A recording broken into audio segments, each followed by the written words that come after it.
مرحبا كما يمسيهم علتاو زينا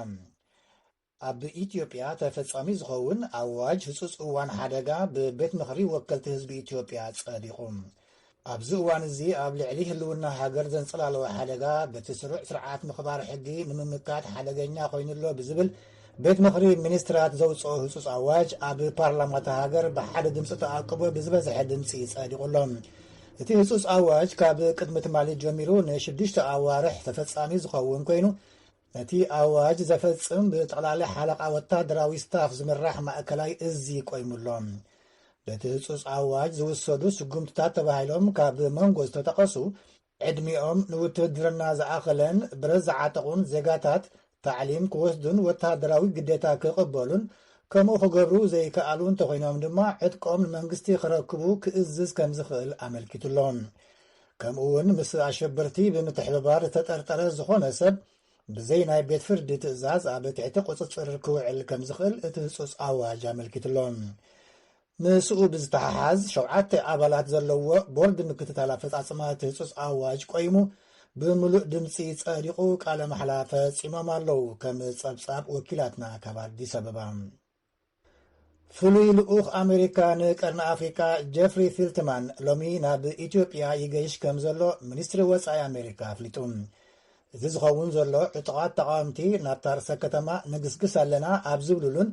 መንግስቲ ኣዲስ ኣበባ ህጹጽ ኣዋጅ ሓደጋ ኣብ ዝኣወጀሉን እዋን እዩ ቀዳማይ ሚኒስትር ኢትዮጵያ ግን እቲ መንግስቲ ተዓዊቱ ከም ዝወፅእ ርግፀኛ ይብላ ኣሎ ኢትዮጵያ ኣይክትፈርስን እያ ኢትዮጵያ ክትብልጽግ እያ ኢትዮጵያ ብደምን ዕጽምትን ደቃ ተኸቢራ ክትነብር እያ ኢሉ ቀዳማይ ሚኒስትር ኣብይ ፕሬዚደንት ክልል ትግራይ ደብረጽዮን ገብረ ሚካኤል ብወገኑ ደለይቲ ኩናት ክቕጽልዎ ካብ ደለዩ ዘለና ኣመራጺ ንጸላእትና ብሓይሊ ምድምሳስ ጥራሕ ኢሉሎም ብኻልእ ወገን ወሃቢ ቃል ሚኒስትሪ ወጻኢ ዩናይትድ ስቴትስ ኔድ ፕራይስ ኩሎም ተቐናቐንቲ ወገናት ነቲ ውግእ ደው ከብልዎን ህይወት ዜጋታት ክሕልውን ንጽውዕ ኢሉሎም ኣተሓሒዙ ናይ መገሻ መጠንቀቕታና ናብ ደረጃ 4 ክብ ኢሉሎ እዚ ማለት ድማ ዜጋታት ኣሜሪካ ናብ ኢትዮጵያ ከይገሹ ንመክር ኣብ ኢትዮጵያ ዘለዉ ዜጋታት ኣሜሪካ ድማ በቲ ዘሎ ንግዳዊ ናይ መጓዓዝያ ተጠቒሞም ካብ ኢትዮጵያ ንምውፃእ ኣብ ግምት ክእትውዎ ንምዕድ ማለት እዩ ኢሉሎ ኔድ ፕራይስ ወሃቢ ቃል ሚኒስትሪ ወጻኢ ኣሜሪካ እዚ ከምዚ ኢሉ እናሃለወ ዋና ጸሓፊ ሕቡራት ሃገራት አንቶኒዮ ጉተረስ ትማሊ ኣብ ዘርግሖ ናይ ትዊተር መልእኽቲ በቲ ኣብ ኢትዮጵያ ዝርአ ዘሎ ምዕባለ ኣዝዩ ከም ዝተሻቐለ ገሊጹሎም ጉተረዝ ኣብ መልእኽቱ ምስ ቀዳማይ ሚኒስትር ኣብይ ኣሕመድ ከም ዝተዘራረበን ብጽሕፈቱ ድማ ነቲ ኩናት ደው ንምባል ኣብ ዝግበር ዘተ መንገዲ ኸጣጥሕ ድሉው ምዃኑን ንቀዳማይ ሚኒስትር ኣብይ ኣሕመድ ከም ዝገለጸሉ ኣመልኪቱሎም ሰብኣዊ ሓገዝ ናብ ኢትዮጵያ ንምብጻሕን ብዛዕባ ጉዕዞ ኣተሓባባሪ ምውሃድ ሰብኣዊ ሓገዛት ሕቡራት ሃገራት ኦቻ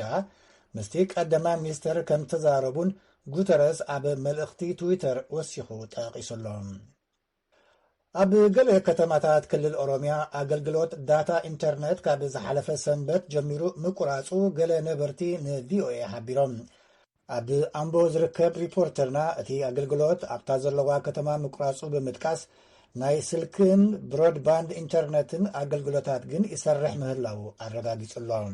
ሓላፊ ቤት ጽሕፈት ኮሚኒኬሽን ኦሮሚያ ኣቶ ሃይሉ ኣዱኛ ኢትዮ ቴሌኮም ኣብ ክልልና ሙሉእ ኣገልግሎት ኣብ ምሃብ ይርከባሉ ክብል ሓቢሩን ካብ ኢትዮ ቴሌኮም ንምስማዕ ዝተገብረ ፈተነ ግን ኣይሰለጠን ይብል ናኮር መልካ ካብ ኣምቦ ሎሚ 24 ጥቅምቲ 2014 ወይ ድማ 4 ሕዳር 2021 ምጅማር ኩናት ኣብ ክልል ትግራይ ኣመልኪቶም ኣብ መላእ ዓለም ዝርከቡ ተወላዶ ትግራይ ሰልፊ የካይዱ ምህላዎም ተገሊጹሎም ኣብዚ ዋሽንግተን ዲሲ ካብ ነበርቲ ቨርጂኒያ ሜሪላንድን ከምኡውን ዲሲ ዝተኣኻኸቡ ብኣማይ ዝቁፀሩ ነበርትን ነቲ ሓደ ዓመት ኣውፂሩ ዘሎ ኩናት መንገድታት ዓፂኡ ህዝቢ ብጥምየት ክመውት ተፈሪድሉ ይርከብ ብምዃኑ መንግስቲ ኣሜሪካን ትካል ኣህጉራዊ ምትሕግጋዝ መንግስቲ ኣሜሪካን USAID ናብ ትግራይ ከኣቱ ጸቕጢ ክገብሩ ዝጽውዕ ምዃኑ ካብ ኣሰናዳእቲ እቲ መደብ መስፍን ረዳ ንድምፂ ኣሜሪካ ሓቢሮም ሰልፈኛታት ናብ ቤት ጽሕፈት ክፍሊ ወጻኢ ጉዳያት ኣሜሪካን ትካል ኣህጉራዊ ምትሕግጋዝ መንግስቲ ኣሜሪካን USAID በፂሖም ድሕሮም እውን ንግዳያት እቲ ኩናት ናይ ዝኽሪ ሽምዓ ኣብ ሓወልቲ ኣብሪሆም ኣብቲ ሰልፊ ድጋፎም ንምርኣይ ባንዴራታት ሱዳን ኤርትራን ክልል ኦሮሚያን ዝሓዙ ምንባሮም እውን ንምጽብጻብ ዝተሳተፈት ወኪልና ሳራ ፍሳሃየ ሓቢራላ እዚ ድምፂ ኣሜሪካ እዩ ዋሽንግተን ኮቪድ-19 ኣብ ዝሓለፈ ዓመት ብደረጃ ዓለም ንዕድመ ደቂ ሰባት ከም ዝሕፀሮ ሓደ ኣህጉራዊ መጽናዕቲ ኣፍሊጡ ኣባል እቲ መጽናዕቲ ኣብ ኦክስፎርድ ዩኒቨርሲቲ ፕሮፌሰር ጥዕና ናዙር ኢስላም ክገልጽ ከሎ ኣብ 37 ማእከላይን ላዕለዋይን እቶት ዘለዎን ሃገራት ብዝተገብረ መጽናዕቲ ሩስያ ቀዳማይ ስፍራ ብምሓዝ ሰብኡት 2.3 ዓመታት ከም ዝኸሰሩ ደቂ ኣንስትዮ ድማ 2.1 ዓመታት ከም ዝኸሰራ የርኢ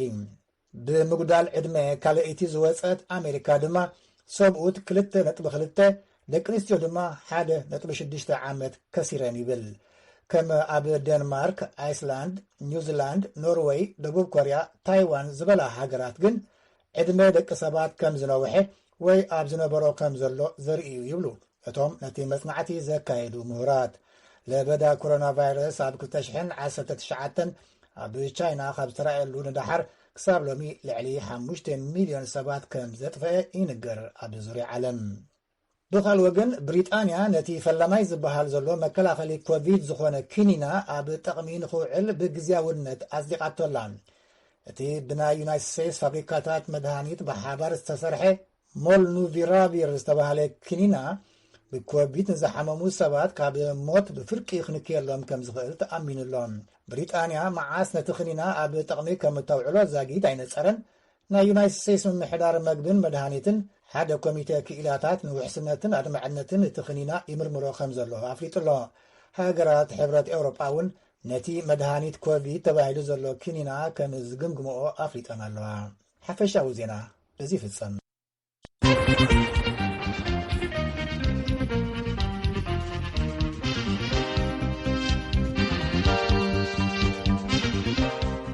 ክትከታተልዎ ዝጸናሕኩም ዕለታዊ ዜና ነይሩ ነመስግነካ ተወልደ እዚ ትከታተልዎ ዘለኹም ብ22 ብ25 ብ31 ሜትር ባንድ ከምኡውን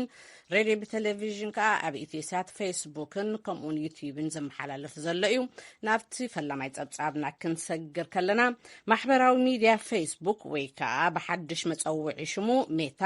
ነቲ ቀዳማይ ሚኒስትር ኣብይ ኣሕመድ ህዝቢ ንኽላዓልን ነቶም ንዋና ከተማታት ሃገር ንዝኾነት ከተማ ኣዲስ ኣበባ ኣብ ስጋት ኣውዲኦም ዘለዎ ሓይልታት ትግራይ ንኸጥፍኦምን ኣብ ፌስቡክ ዘውፅዎ ጻዋዒት ወይ ከዓ መፀዋዕታ ኣጥፊእዎ ኣሎ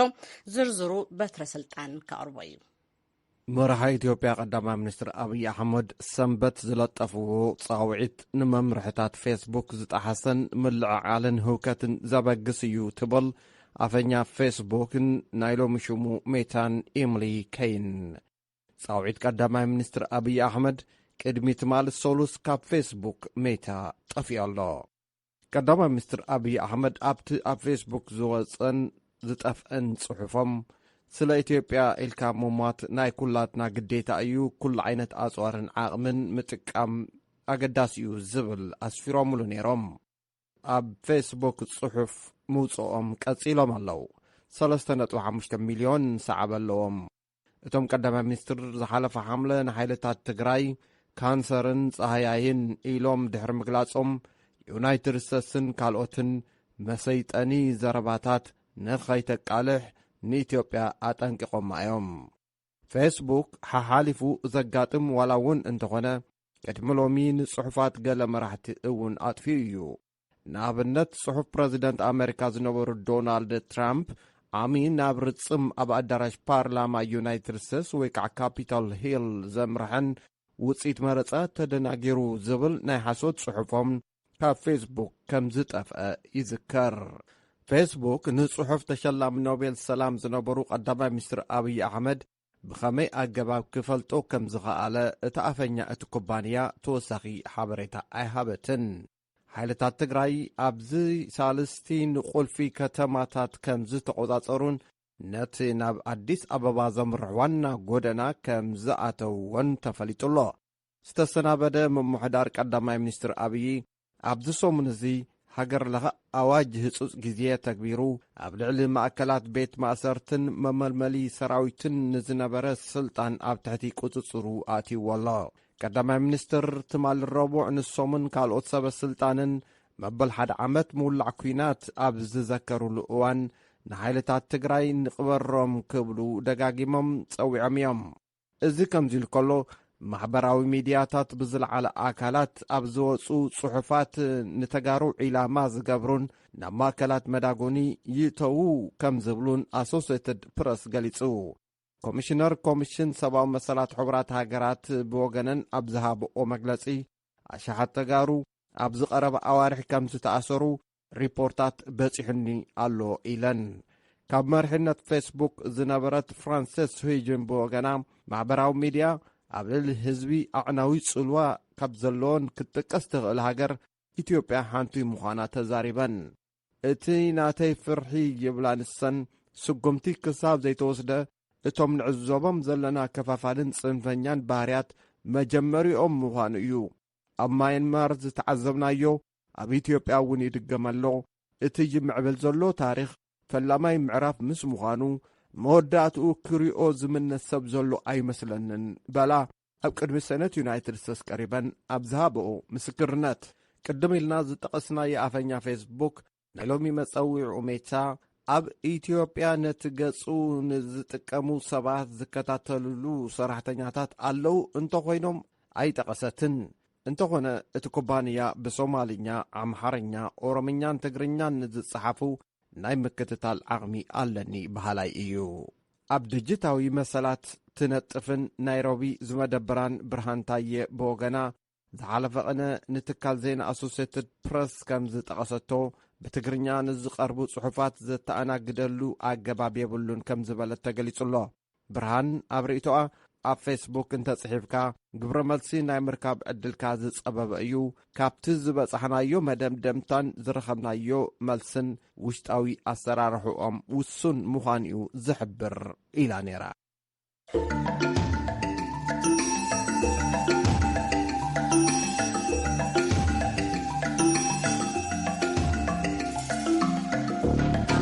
መስግነካ በትረ እዚ ሬድዮ ድምፂ ኣሜሪካ እዩ። ናቱ ዝቕፅል ጸብጻብና ክንሓልፍ ከለና ኣብዚ ኣብ ኣሜሪካ ትማሊ ሰሉስ ኣብ ዝተኻየደ ምርጫ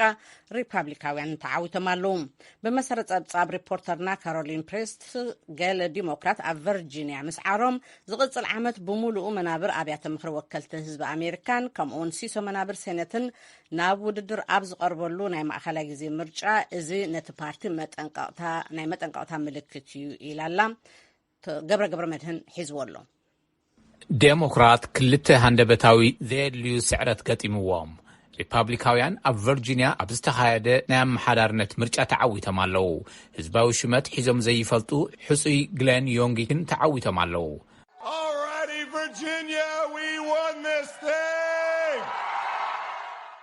ቨርጂንያ ተዓዊትና ኣለና እዮም ኢሎም። ኣብ ኒው ጀርሲ ዴሞክራት ኣመሓዳሪ ክፍለ ግዝኣት ፊል ሞርፊ ብጸቢብ ድምፂ ዳግም ተመሪጾም ኣለዉ።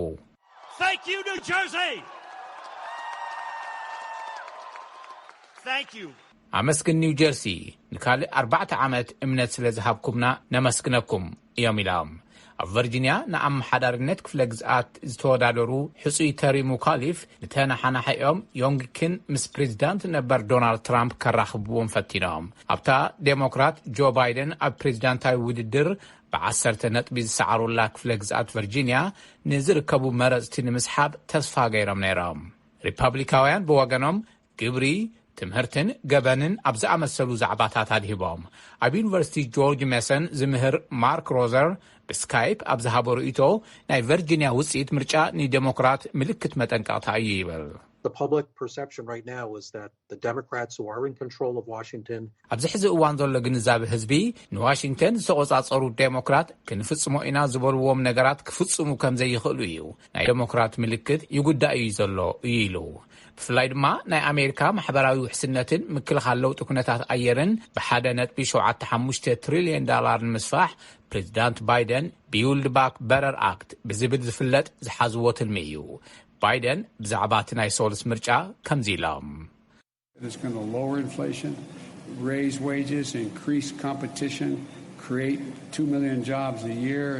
ዘቕባበ ዘትሕት እዩ፣ ደሞዝ ልዕል ዘብል እዩ፣ ተወዳዳራይነት ዝውስኽ እዩ፣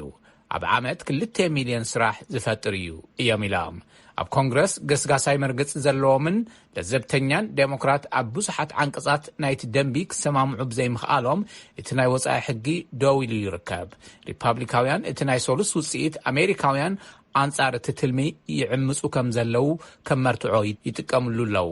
ኣብ ሴኔት መራሒ ሪፓብሊካውያን ሚች ሚኮነል Democrats should listen to the voters. Drop this reckless taxing and spending spree. ዴሞክራት ንመረፅቲ ክሰምዑን እዚ ሓላፍነት ዝጎደሎ ናይ ግብርን ወፃእን ጠጠው ከብልዎ ኣለዎም። ህዝቢ ኣሜሪካ ሓቲትዎ ዘይፈልጥ ሶሻሊስታዊ ለውጥን ምምፃእ ምፍታኖም ጠጠው የብልዎ እዮም ኢሎም። ዴሞክራት ብወገኖም ቢውልድ ባክ በደር ሓዊሱ ንመረፅቲ ዝኣተዎ መፅባዓ ይደፍሉ ኣለው። ኣብ ሴኔት መራሒ ዴሞክራት ቻክ ሹመር The challenges American families and workers are facing today are enormous. ኣሜሪካውያን ስድራታትን ሰራሕተኛታትን የጋጥሞም ዘለው ብድሆታት ኣዝዩ ብዙሕ እዩ። ናይ ፕሬዚዳንት ባይደን ኣጀንዳ ንብዙሓት ጸገማቶም መፍትሒ እዩ። ህዝቢ ኣሜሪካ ዝደልዮን ዘድልዮን እዩ እዮም ኢሎም። ኣብ ቤት ምክሪ ወከልቲ ህዝብን ሴኔትን ጸቢብ ዓብላላይነት ዘለዎም ዴሞክራት ኣብ ዝቕፅል ዓመት ኣብ ዝካየድ ናይ ፍርቂ ዘመን ምርጫ ዓብላላይነቶም ሒዞም ንምቕጻል ክከላኸሉ ኣለዎም። ናይ ሶሉስ ናይ ቨርጂኒያ ውፅኢት ዴሞክራት ኣብ ቅድሚኦም ዘሎ ጸልማት ዝወሰኸ ክኸውን ከሎ ሪፓብሊካውያን ድማ ብብሩህ ተስፋ ናብ 2022 ኣቋፅራ ፈረንጂ ይጓዓዙ ከም ዘለው እዩ። ገብረ መድህኔ ካብዚ ካብ ሲልቨር ስፕሪንግ ሜሪላንድ።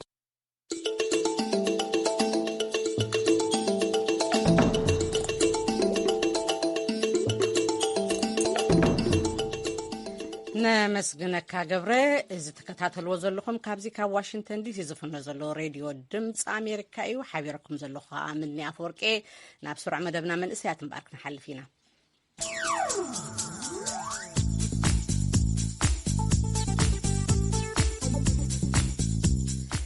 ወናኒ ኣብ ተተካኢ ናይ ፀሓይ ፀዓትን ናይ መስኖ ሕርሻን ዝሰርሕ ኣብ ኡጋንዳ ዝመደበሩ ኣፕቴክ ኣፍሪቃ ኤርትራዊ ኢንጂነር ግርማይ አብርሃም ኣብ ዓመት 2021 ትርጉም ዘለዎ ወይ ከዓ ጽልዋ ዘለዎ ትካል ተባሂሉ ሽልማት ረኺብሎም። ብተወሳኺ ግርማይ ኣብ ኣፍሪቃ ንዝሰርሑ ፈጠርቲ ዝኾኑ ትካላትን ውልቀ ሰባትን ናይ መተባብዒ ሽልማት ብዝህብ ትካል ኣፍሪቃ ቢዝነስ ሄሮ ካብቶም 10 ቀዳሞት ተባሂሉ ተረቂሕሎም። ንስራሓት ትካል ኣፕቴክን ናብቲ ሽልማት ዘብቅዖ ዕዮን ኣመልኪታ ዊንታ ኺዳነ ምስ ግርማይ ብስካይፕ ቃለ ምልልስ ኣካይዳ ነይራ። ንመደብ መንእሰያት ሒዝና ኣለና።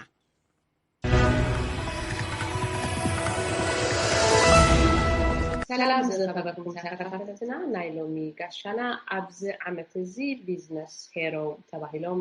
ካብ ዝተረቑ ናይ ኣፍሪካ ቢዝነስ ሄሮ ተባሂሎም ካብ ዝተረቑ ሓደ ግርማይ አብርሃም እዩ። ቅድሚ ናብቲ ዕድል እዚ ዘብፅሖ ጉዳይ ምእታውና ግን ግርማይ አብርሃም መን እዩ ንዝብል ሕቶ እስኪ ንገዛ ርእስካ ንተከታተልትን ሰማዕትን ላለየለይ የቀኒለይ ዊንታ ኣብዚ ኣኽቢርክ ስለ ዝዓደምክኒ ብምቕፃል ስመይ ግርማይ ዘርአይ አብርሃም ይበሃል። ኣብ ባፅዕ ተወሊደ ዓበ ካብ ኣስመራ ቴክኒካል ስኩል ብኣውቶ መካኒክስ ናይ ዲፕሎማ ረኺበ ድሕሪኡ ካብ ኣስመራ ዩኒቨርሲቲ ብዓውደ ሜካኒካል ኢንጂነሪንግ ባችለር ዲግሪ ረኺበ ማለት እዩ። ድሕሪኡ ካብ 2006 ሒዘ ብዙሕ ግዜ ኣብ ሶላር ይነጥፍ ነይረ ኣብ ኤርትራ ከለኹ ማለት እዩ። ብኣፕቴክ ኣፍሪቃ ዝበሃል ትካል መስሪተ ማለት እዩ። ካብ 2011 ኣብ ሳውት ሱዳን መፂና ምስ ሓወይ ማለት እዩ ምስ ካልኣይ ፓርትነረይ ብምቕፃል እቲ ካምፓኒ እውን እንዳዓበየ ኤክስፓንድ እንዳገበረ ክመፅእ ከሎ ናብ ዩጋንዳ መፂና ዩጋንዳ ሕጂ ከም ሄድኮርተር ኮይኑ ኣብ ሰዓት እዚ ኣፕቴክ ኣፍሪቃ ኣብ 7 ሃገራት ካረንትሊ ኦፕሬት ይገብር ኣሎ ማለት እዩ። ናይ 2021 ቢዝነስ ሄሮስ ተባሂልካ ሽምካ ተረቂሕሎ ምስ ካልኦት 9 ውልቀ ሰባት እንታይ ናብዚ ደረጃ ዝበፅሐካ? ውህሉል ነገራት እዮም ናብዚ ደረጃ ካብፅሑካ ዝኽእሉ። መጀመርታ ኣፕላይ ትገብር ማለት እዩ። ኣብዚ ዓመት እዚ ኣይ ቲንክ ሳብ 12,000 ሰባት እዮም ኣፕላይ ገይሮም ካምፓኒታት ካብ ሽዑ ብዝተፈላለየ መገዲ እሱ ከዓ ካብቲ ሜይን ነገር ኢምፓክት ናትካ ስቶሪ ከም ሰብ መጠን እቲ ካምፓኒካ ኢምፓክት ዝገብሮ ዘሎ እቲ እስኻ ኢንስፓየር ትገብሮ ዘለካ ከም ማኔጂንግ ዳይሬክተር ከምኡውን ተፈላለየ ኢንተርቪውን ተፈላለየ ዱ ዲሊጀንስ ይገብሩ ኣብ ካምፓኒካ። ንኣብነት ናትካ ኮርፖሬት ጋቨርናንስ ከመይ እዩ፣ ስትራክቸር ናትካ ከመይ እዩ፣ ፋይናንሻል ስትራክቸር ብግቡእ ይኸይድ እዩ። ሕጂ ኣብ ዝተፈላለዩ ስቴጅ ዝተፈላለዩ ዓይነት ምፅራያት ገይሮም ናብ ደረጃ ትበቅሕ ማለት እዩ ሕጂ ገና ካብቶም 10 ተሓፂና ዘለና 3 ክንሕፀና ማለት እዩ ካውን ኒውቲ ቀዳማይ ይፍለጥ ማለት እዩ ትካልኩም ኣፍሪካ እንታይ እዩ ዝሰርሕ እንታይ ኣገልግሎት ይድህብ ኣበይ ክሰርሕ ተፈላለየና ኣፕቴክ ኣፍሪካ ኣብ ሶላር ኢነርጂ ወተር ፓምፒንግ እዩ ዝሰርሕ ኣብ ሰዓት እዚ ከዓ ልክዕ ከም ኢፒሲ ቢዝነስ ሞዴል ጌርና ኢና ንሰርሕ ኢፒሲ ማለት ኢንጂነሪንግ ፕሮክሪመንት ኤንድ ኮንስትራክሽን ወይ ከዓ ባኣና ኢንስታሌሽን ማለት እዩ ኮሙን ኦፕሬሽን ኤንድ ሜንተናንስ ውን ነቲ ስራሕናዮ ስራሕ ሰርቪስ ንህብ ኢና ኣፕቴክ ኣብ ሰዓት እዚ ሄድኮርተር ናቱ ኣብ ዩጋንዳ ኮይኑ ኣብ 7 ካልኦት ሃገራት ኣፍሪቃ ኦፕሬት ይገብር ኣሎ ማለት እዩ ሳውት ሱዳን ሴንትራል ኣፍሪካ ሪፐብሊክ ሰራሊዮን ላይቤሪያ ዲአርሲ ሕጂ እውን ኣብ ዓመት እዚ ኒጀር ከፊትና ኣለና ማለት እዩ ሓዝን ከም ለውጢ ደምፁ መንእሰያት ኮይንካ እውን ተረቂሕካ ኢኻ እንታይ ስራሕ ስለ ዘበርከትካ ኢኻ ነዚ ደረጃ እዚ በፂሕካ ወይ ነዚ ሽም እዚ ክትረክብ ኢልካ ሓደ ኣብ ሰዓት እዚ ኣብ ሪኖብል ኢነርጂ ኣብ ተተካእ ሰዓት ክሰርሕ ከለካ እቲ ናቱ ኢምፓክት ዓብ ስለ ዝኾነ ብዙሕ ኣቴንሽን እዩ ዘለዎ ምክንያቱ ዓለማዊ ተገዲሰን ስለ ዝሰርሓ ዘለዋ ማለት እዩ ሓደ እቲ ኢንቫይሮንመንት ባዕሉ ሴፍ ትገብር ኣለካ በቲ ሓደ ወገን ከዓ ኣብ ኣፍሪካ ኣብ ከምዚ ዓይነት ካምፓኒ ብምስራትካ ንካልኦት መንእሰያት ኢንስፓየር ትገብር ኣለካ ማለት እዩ ተወሳኺ ሽዑ ኣብቲ ኢኖቬሽን ንሕና ኢንጂነሪንግ ካምፓኒ ስለ ዝኾንና ዝተፈላለየ ኢኖቬሽን ኢና ንገብር ንኣብነት እዚኣ ናይ ፒኤን ፓምፕ ትበሃል አይ ቲንክ ክልተ ወርሒ ገብር ብኣፍሪካን ዲጂታል ቻምፒዮን ተሸለምናላ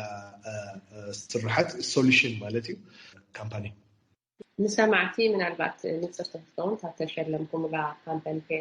ፓምፕ ትብል ፕሮጀክት እንታይ እዩ ስራሕ ብትክክል እንታይ ዓይነት ስራሕ ኢኹም ተካይዱ ሕጂ ከምቲ ኣቐዲመ ዝበልኩ ናይ ሶላር ዋተር ፓምፒንግ ሶሉሽን ሕጂ ዝበዝሕ ግዜ ሰባት ከምዚ ኣቐዲመ ዝበልኮ ኣብ ሬይነር ሲዝን ስፔሻል ኣብ ኣፍሪካ እዮም ዲፐንድ ዝገብሩ ወላ ማይ እውን ከለዎም ኣብ ጥቆም ሪቨር ከሎሲ ንሬይን ዝፅበዩ ማለት እዩ ሕጂ እቲ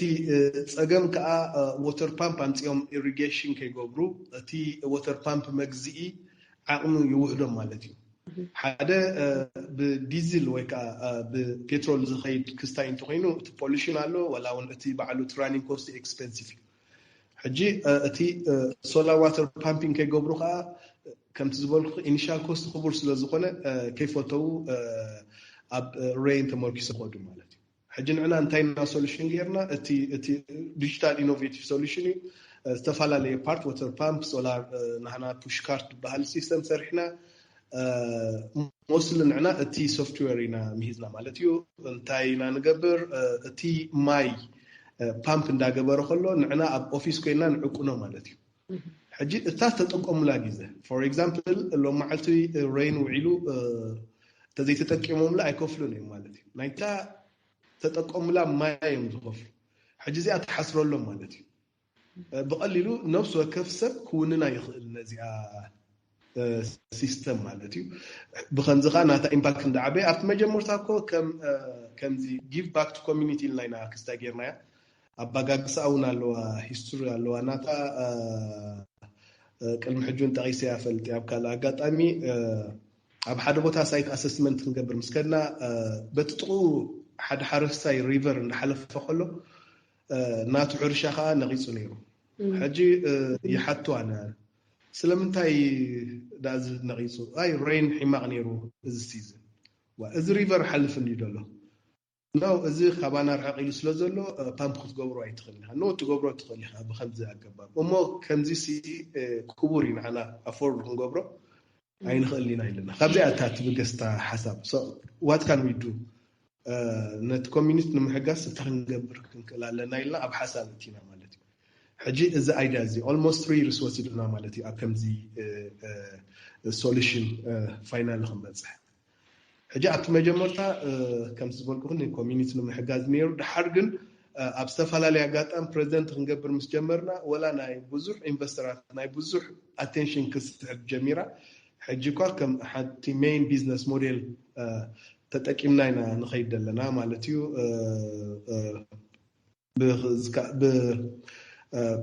ዌብሳይት ናታውን ኣለዋ ፒኤም ፓምፕ ድብል ናታውን ክስታይ ኣለዋ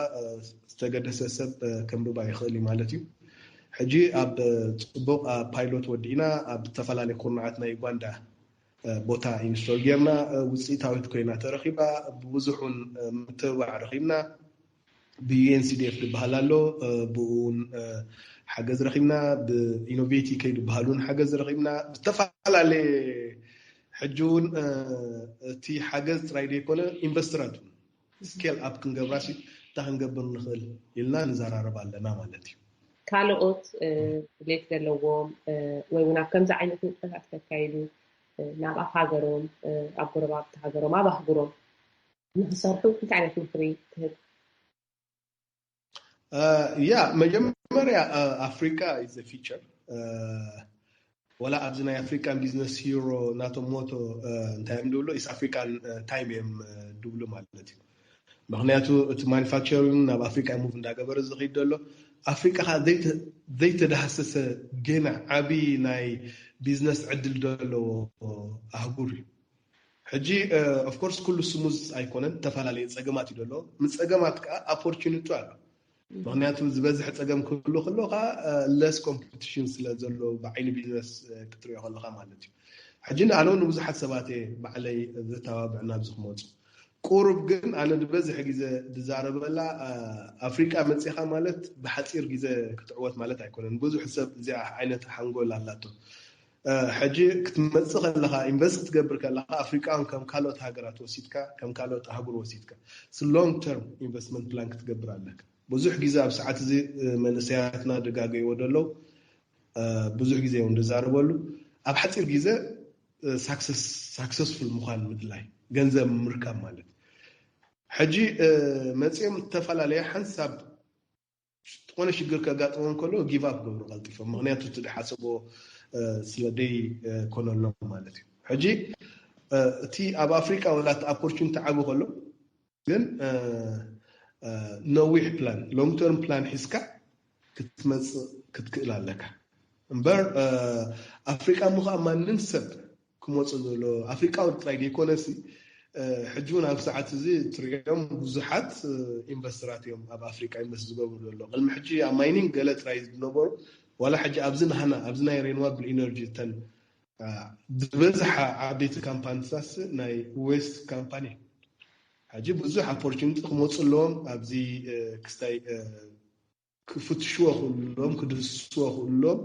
ግን ብግቡእ ፕላን ማለት እዩ ከምዚ ዓይነት ድምዕዶ ቀኒለይ ግርማያነውን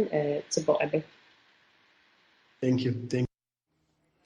ክንከታተሎ ዝፀናሕና ስሩዕ መደብና መንእስያት እዩ ነይሩ ኣነ እውን ንግርማይ ኣብ ሂወቱን ኣብ ስርሑን ዓወት ይምነየሉ በዚ እምበኣር ናይ ሎሚ ሓፈሻዊ ምድላዋትና ፈፂምና ኣለና